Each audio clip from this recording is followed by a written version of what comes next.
Inglaterra e Italia se citan mañana a partir de las 9 de la noche en Wembley para saber quién es el nuevo campeón de Europa, quién sucede a Portugal en el cetro europeo. Y sabemos que en estos torneos no siempre ganan lo mejor, casualidades de la vida. Este año sí que han llegado dos de las selecciones que mejor han jugado, aunque quizás por cartel, Inglaterra sí, Italia bastante menos, no estaban entre las favoritas. Hoy voy a contaros los 5 equipos que yo recuerdo desde el año 2000, los 5 mejores planteles que no ganaron la Eurocopa de su respectivo año. Esto es 90 Fútbol Club. Empezamos.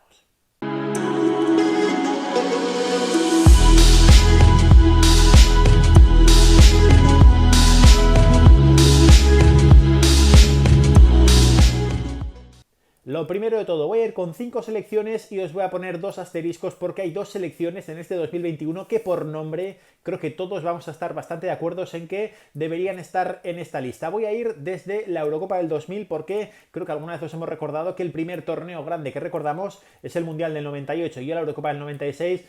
Más allá del gol de Bierhoff, que lo he visto repetido un millón de veces por mi amigo Zurra, al que le vuelvo a mandar un abrazo.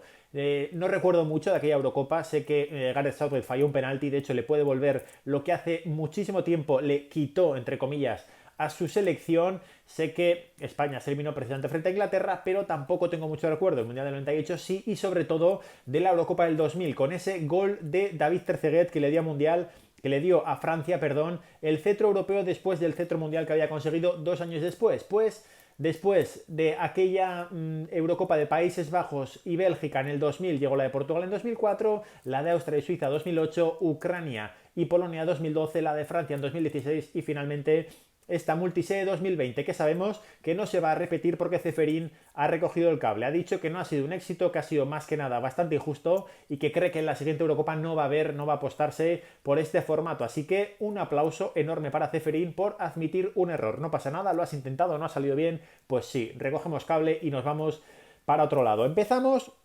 No voy a decir quién fue mejor equipo, ¿no? Entonces voy a empezar de manera cronológica por la selección de Países Bajos en el año 2000, de Holanda en el año 2000. Aquí el matiz importante que os pongo son selecciones que ni siquiera llegaron a la final, porque al final ganar solo gana uno, pero es verdad que llegar a la final y perderla, pues bueno, es mala suerte, porque aunque seas inferior a tu equipo, evidentemente estás cumpliendo el objetivo que es llegar a la final o estás teniendo un sobresaliente, con lo cual evidentemente no creo que tengan que estar entre las mejores selecciones que no ganaron. Llegar a la final me parece prácticamente como ganarlo, es verdad, no tienes el trofeo, no tienes la foto, pero hay grandes equipos que llegan a la final y que se encuentran con equipos todavía mejores como la España de 2012, que no dio opción a una buena Italia en el mismo año, es que España lo estaba bordando. Entonces, en el año 2000, los Países Bajos, que todavía los conocíamos como Holanda, llegaban de un mundial en el que habían sido cuartos y estaban en la antesala de un mundial al que ni siquiera iban a ir. Las cosas de los Países Bajos, ya sabéis que son capaces de quedar terceros en Brasil 2014, no ir a la Eurocopa 2016, no ir al Mundial de 2018 y plantarse de repente como uno de los grandes equipos de la Eurocopa 2020, que no va a estar en esta lista porque era un buen equipo, pero veréis que yo personalmente siento admiración por la Orange. Fue la primera selección que me enamoró en el Mundial de 98, su camiseta fue de las primeras random que me compré cuando era niño y tengo mucho cariño por ellos. ¿Por qué? Pues porque en la Eurocopa del 2000 en los Países Bajos jugaban, entre otros, Edwin van der Sar, Frank de Boer, Ronald de Boer evidentemente también, Kluivert, Overmars, Mackay era suplentísimo, estaban Edgar Davis y Philippe Cocu en el medio campo, además de Clarence Seedorf, y estaba también Dennis Bergkamp. Pues con todo eso, Países Bajos no llegó ni a la final, esa final que jugaron entre Italia, que fue precisamente el verdugo de Países Bajos, con un penalti que pasará a la historia, como ese Panenka de Francesco Totti que silenció absolutamente el Amsterdam Arena. Pues esa selección de Países Bajos, en la que estaba, por cierto, Sander, teniente de la Marina de Esterbel, no llegó ni a la final. Después esa Italia estuvo durante muchos minutos siendo campeona de Europa con el gol del Vecchio, el delantero de la Roma, pero apareció Sylvain Wiltord para forzar la prórroga y después David Trezeguet con un gol, creo recordar que es un gol de oro, el que le da a Francia la Eurocopa de Bélgica y Holanda en el año 2000. Una jugada, por cierto, la de Sylvain Wiltord, que si podéis buscarlo, y evidentemente aquí están los vídeos en YouTube, hay de todo, veréis como yo, la imagen de detrás de la portería, que si Francesco Toldo va a sacarla con el pie, la saca 100% seguro, pero intentó ir con la mano y ahí se coló el disparo del exjugador del Arsenal, exjugador del Girondins de Burdeos y creo recordar que exjugador del Deportivo La Coruña o que estuvo a punto de ser jugador del Deportivo La Coruña. Pues en aquella Eurocopa del 2000 estaba la Naranja Mecánica, que era un equipo espectacular, porque en el 98 lo eran, porque en el 2000 lo fueron, en el 2002 también lo eran, aunque no llegaran al Mundial y no salieran ni siquiera en el FIFA 2002, porque se llamaban número 9 era Kluivert, número 1 era Van der Sar y cosas así, porque no había derechos de los equipos que no iban al Mundial, pero los Países Bajos, Holanda, la Orange, era un equipo de verdad espectacular y es el primer equipo que yo recuerdo grande que digo, ¿cómo es posible que no ganara ese equipo? Bueno, es verdad que Holanda no ganó porque había equipos mejores, entre ellos la Francia de Zidane, Henry, Trezeguet, Deschamps también estaba por ahí, todos los campeones del mundo sabidos y por haber, Barthez, estaba Logan Blanc, creo todavía, Vicente Lizarazo, uno de mis ídolos de cuando era pequeño, y el equipo francés evidentemente era un equipazo, pero es que Holanda ni siquiera llegó a la final de su Eurocopa, porque sí, se eliminó en el Amsterdam Arena con ese penalti de Totti, esa camiseta de Italia para la historia, que era una licra básicamente con la que podrías ir a tomar el sol y hacer surf a la zurriola, pues era lo que llevaba el equipo italiano. 4 años después hay un equipo que de verdad marcó mi infancia y sobre todo voy a recordaros primero antes el otro, porque en 2004 hay dos selecciones que creo que tienen unos equipos espectaculares. Para empezar, Portugal es verdad que no gana aquella Eurocopa y tiene una generación en la que se juntan Figo, Cristiano Ronaldo y el bueno de Manolo Rui Costa, con lo cual creo que está todo dicho, pero como os he dicho, evidentemente no voy a hablar de... No es un fracaso que un equipo llegue a la final y la pierda, aunque te la gane Grecia en tu propia casa. Portugal no está en esta lista, pero sí está Inglaterra. Una vez más, la Inglaterra de siempre, con unos nombres, con Lampard, con Gerrard, con Michael Owen, con un tal Wayne Rooney que empezó a reventarla, creo que tenía 19 años y era un escándalo el delantero del Everton, que por cierto, su último partido con el Everton fue, cosas de la vida, contra la Real Sociedad ese mismo verano. Wayne Rooney que empezó a destacar. Es verdad que Inglaterra no es que no tuviera portero, es que directamente el portero era Calamity James, el portero que entre otros equipos jugó en el Portsmouth, tenía a Sol Campbell, tenía a Ashley Cole, tenía una banda izquierda de jugadores que eran muy estudiosos, porque estaban Ashley Cole y Joe Cole, y evidentemente los dos iban al cole y los dos eran muy buenos jugadores. Aquí en Inglaterra, que de hecho Joe Cole marca uno de los goles de aquella Eurocopa, para un futbolista que daba gusto ver cuando estaba enchufado. Quizás no tenía los focos de otros jugadores del Chelsea, pero personalmente a mí Joe Cole me encantaba. Tenía un equipazo absoluto Inglaterra.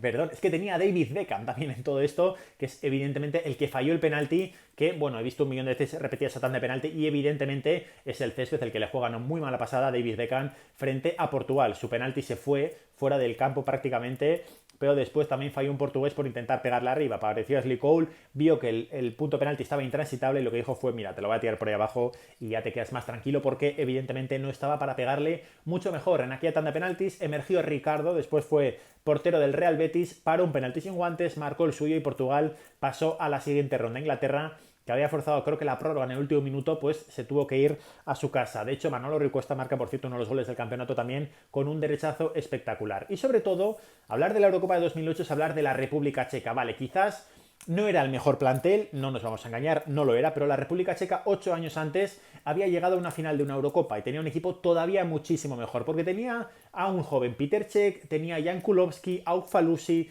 a Grigera, a René Wolf, que era el peor de todos, a Galasek, Rosicky, Nedved, Poborski, Kohler y Varos. Y sí, os he recitado el equipo de la República Checa entero sin tener que mirarlo, porque me acuerdo perfectamente de lo que flipé en aquella Eurocopa. De hecho, la Real era una época en la que tenía a Darko Kovacevic alto y a Nihat muy rápido. Pues la República Checa tenía a Jan Kohler todavía más alto y a Milan Baros también más alto que Nihat, no mejor futbolista evidentemente, pero era un tipo de delantero no que a mí me encantaba. Yo a Milan Baros le he defendido pues prácticamente hasta ayer, pero lo que hizo aquel verano no es ni medio normal, porque después no lo ha hecho nunca. Después no ha sido un jugador de grandes equipos, ha sido un jugador de rachas, de muy cortas rachas. Yo creo que rara vez ha llegado a 10 goles en una temporada, pero lo de Milan Baros aquí a Eurocopa es espectacular. Nedved era el favorito para ganar el Balón de Oro aquel año, terminó por no ganarlo. Poborski estaba en los últimos momentos de su carrera, pero un grandísimo jugador. Jan Kulowski después estuvo en el Milan, Uffalusi acabó en el Atlético de Madrid, Grigera y Galasek en el Ajax eran buenos jugadores, y sobre todo Peter Cech, probablemente el mejor portero checo de la historia absoluta, ¿no? Porque creo que rara vez un equipo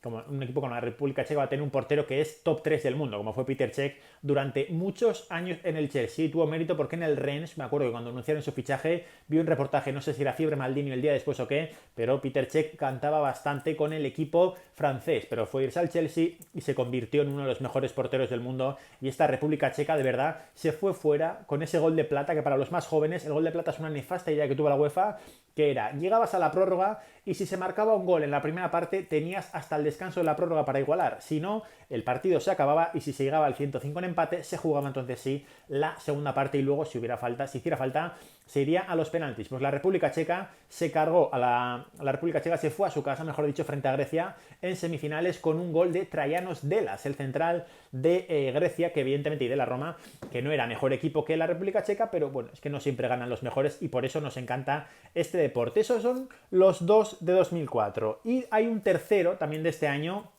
que pretendía ponerlo de otra época, pero es que la Italia de 2004 también es un equipo muy serio. Italia en 2006, recordemos que es campeona del mundo con ese penalti de Fabio Grosso, con un equipo en el que había dos jugadores del Palermo, que eran mi equipo italiano favorito, como eran Barzagli y el propio Fabio Grosso. Zaccardo era suplente, Luca Toni había salido del Palermo, con lo cual sí iba yo un poquito con Italia, porque no vamos a engañar. Pero en 2004 estaban Del Piero, Buffon, Cannavaro, Totti, Toldo, Nesta y Pirlo. De estos estuvieron todos en 2006 menos Toldo, y de hecho imaginaos, era una época en la que no sabíamos si Toldo o Buffon iba a ser el portero italiano. Creo que el tercer portero era Peruzzi, el mítico de la Roma, de la Juve, perdón, con lo cual creo que está todo dicho. Este equipo era un escándalo absoluto. Pues Italia tampoco llegó a la final. Cosas que tiene este maravilloso deporte llamado fútbol. Siguiente equipo de esta lista, los de 2021.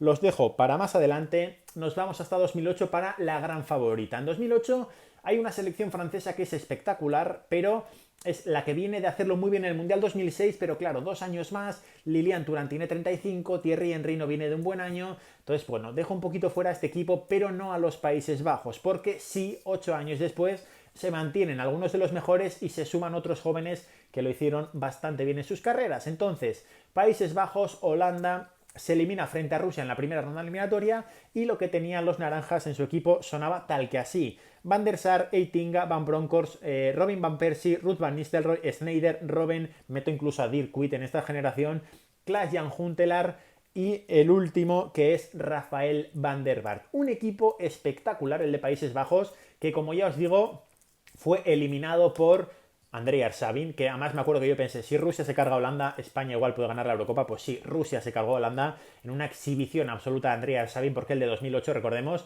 que creo que fue top 15 del Balón de Oro, Andrei Arshavin como jugador del Zenit y de Rusia, lo cual os pone un poco, ¿no? Os explica la magnitud de lo que hizo el pequeño mediapunta ruso en aquel año tan espectacular a las órdenes de Gus Hiddink. Ganó la Europa League, la Copa de la UEFA, con el Zenit de San Petersburgo y después metió a Rusia en las semifinales, pero se encontró con la mejor versión de esos locos bajitos que entrenaba Luis Aragonés. Pues hasta aquí llegarían esos equipos, porque en 2012 y 2016 creo que no hay grandísimos equipos que no ganan. En 2016 Francia es un grandísimo equipo que no gana, pero cae en la final y encima cae con un gol en la prórroga, con lo cual no se puede decir nada. Y hasta aquí vienen... Ahora sí vienen los dos asteriscos, porque en 2021 hay dos selecciones que creo de verdad que tienen unas generaciones espectaculares, y de hecho una de ellas es la Portugal de Cristiano Ronaldo, que ha defendido el título con un equipo varias dimensiones superior al que lo conquistó, porque la Portugal de Cristiano que gana en 2016 es uno de los milagros de este fútbol, porque Cristiano evidentemente era élite mundial, porque estaba Pepe, que era un grandísimo central, pero el resto del equipo, más allá de un Renato Sánchez,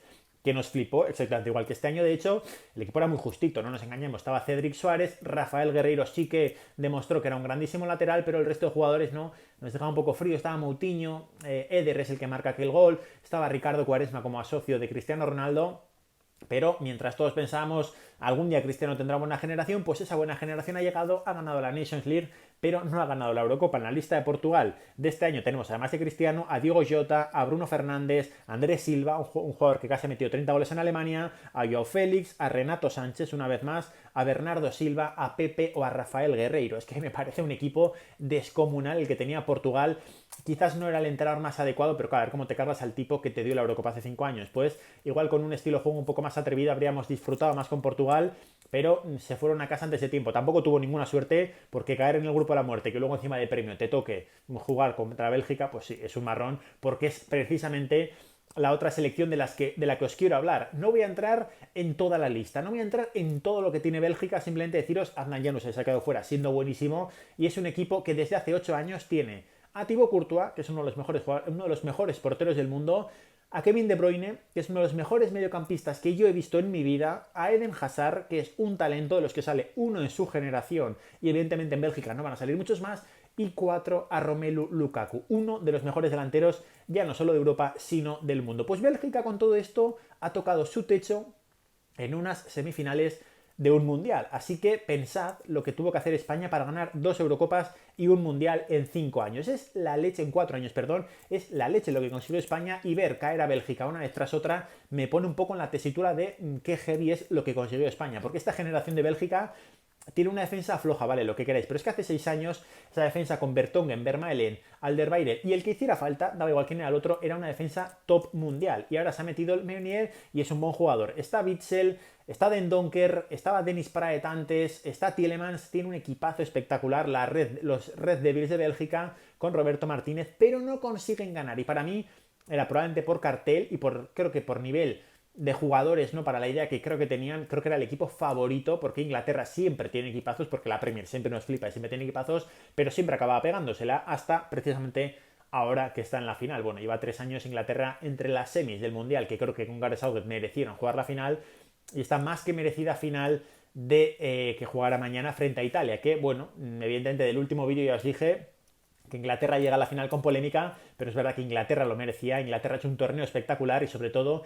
Inglaterra se estaba comiendo a Dinamarca. Mañana a las 9 tenemos ese partido final y veremos si Italia o Inglaterra son los nuevos campeones europeos. Si gana Italia, por cierto, va a ser el cuarto torneo consecutivo que gana un equipo mediterráneo. Después de las 2 de España llegó la de Portugal. De hecho, no sería el cuarto consecutivo, sería algo más, porque en 2004 lo ganó Grecia, en 2008 España, en 2012 repitió España y en 2016 lo ganó Portugal. Así que en el 2000 es verdad que la gana Francia, que también tiene una parte que la baña el Mediterráneo, pero no es un país mediterráneo. Pero bueno, que hasta aquí, que me lío y me voy del tema. Estos han sido mis 5 más 2 equipos más importantes que jamás ganaron la Eurocopa, aunque ni siquiera llegaron a una final. Os leo, comentadlo aquí abajo quién creéis que es el mejor. Like, suscribíos, seguid a 90fc _ en redes sociales. Muchas gracias. Agur.